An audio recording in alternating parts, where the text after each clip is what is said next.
one of the nation's great pro-life warriors, Father Frank Pavone from Priest for Life, is at the Republican National Convention. Good to see you, Father. Good to see you too. Thank you for having me. What's your thoughts on what's happened so far here? I'm excited. It was beautiful last night to see President Trump in person, to be right there with him, to thank God publicly in his presence for saving his life, and to look forward to another Trump administration. We all felt the excitement, and it's going to only intensify as the week goes on. Abortion is going to play a huge role in the election of either Donald Trump or Joe Biden or Kamala Harris or whoever they throw up. Talk a little bit about the president's decision to say, let's leave this to the states. Let's not do a federal ban. You know, it reminded me of the framers of the Constitution. And many people might not remember this, but when the Constitution was first being ratified by the states, and the founders, of course, were very mindful of the fact that we have to get the states to sign on to this, otherwise we're not going to have a country under a single governing document, they had to deal with the issue of slavery. They actually put into the Constitution a clause that for 20 years there would not be a federal ban on the importation of slaves.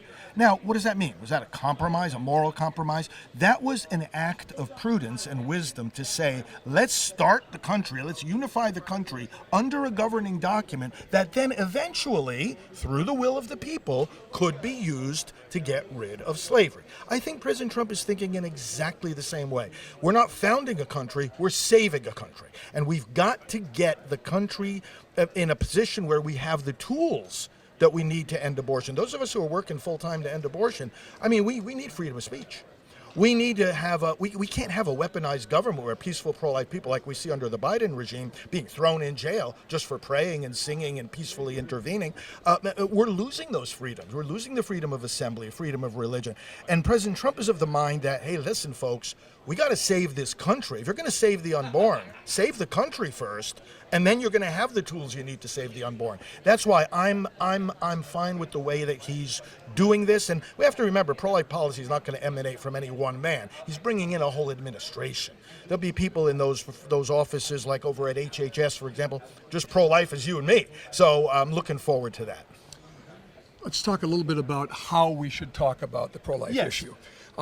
This is this is a really divided country. There's a whole lot of discord, even in families, over President Trump, over the issue of abortion. I always say we should play the game of addition, not subtraction. So if somebody was pro-choice yesterday and is pro-life today, God bless them, we won another one over. But how should we have those tough conversations when we talk about this issue? Well, first of all, people talk about abortion in terms of freedom, and I would ask people, do you realize most abortions are forced? Where's freedom of choice there when someone is so pressuring somebody that they feel like, yeah, abortion's wrong, I don't want to do it, but I really have no choice? We got to start there. We are the ones in favor of freedom of choice. Most abortions are, in fact, and we know this because we work with the people who've had abortions, our Silent No More campaign, our Rachel's Vineyard program, where we're healing those that have been through this. The vast majority of them say, this was forced on me. So that's point number one. We show the compassion for these women. And then point number two, and this can also be translated into public policy, we want to help moms that want to have their babies. And there are many ways to help them, many ways to make it easier to have children. And so we ask people who are pro-choice, are you in favor of that? Are you in favor of helping these moms to have their babies? Because that's what the Republicans are going to do. They talk about these bans on abortion. Well, most of these state laws that so-called ban abortion also provide tens of millions of dollars in funding for alternatives to abortion. So we've got to, in talking about this issue, bring out that compassionate dimension of it, show the help that we're giving to these women in these real-life circumstances. And then here's the third point. The extremism of the other side has never been embraced by the American people. And the Democrats, you try to press them on, okay, when should these babies in the womb be protected? What are the limits on abortion? What are some reasonable regulations? Should parents be involved if the person getting an abortion is a minor? And the Democrats reject all of that. They want abortion on demand throughout pregnancy without any restriction, limitation, or even delay.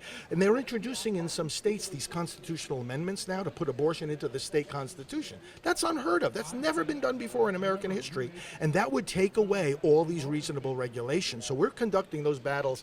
It's about 10 states that are involved right now. And when you're talking about it, ask a person, do you really think a healthy baby carried by a healthy mother in the final months of pregnancy, you really think that baby shouldn't have legal protection? You think they could be aborted just because of choice? These are the challenges we have to give as we discuss these issues. Last question. I'm a cradle Catholic. Yes. I don't always agree with the Pope, and you have been a target of the Pope. Yes. What's the status of that? Well, I am functioning now as I'm a Catholic in good standing, but technically, in the Pope's view, a layman, I'm not allowed to exercise my priesthood. Of course, we always have the priesthood. Once you're a priest, you're always a priest. If I say a mass, it's a real mass. But the point is that I'm not allowed to function on that publicly. And it's like, okay, I'll wait for the next Pope. You know, we're going to have another Pope, and I'm sure in the future they're going to reverse my case. Because what was done to me is an ecclesiastical version of the weaponized government prosecution that we see President Trump undergoing and many of President Trump's supporters. It's exactly the same MO. It's the same kind of thing where you take a legitimate process and you weaponize it against someone because they're a political opponent. They said, "Oh, you're too tough on abortion." Well, say when abortion stops being tough on these babies, then you come and talk to me. You know, I've been focusing as a leader for 35 years full time on abortion, and some of the bishops in the church, and apparently the Pope, they don't want that kind of laser focus. Plus, I've been so critical of the Democrat Party. Some of these bishops are Democrat loyalists, and that really sums up what the problem was. But like I say, personnel is policy. That's true in the church as well as in the government. And once we get a new Pope, I'm confident I'll be able to minister as a priest again. Meanwhile, your work continues. Thank you so much for what you do. Thank you. God bless you.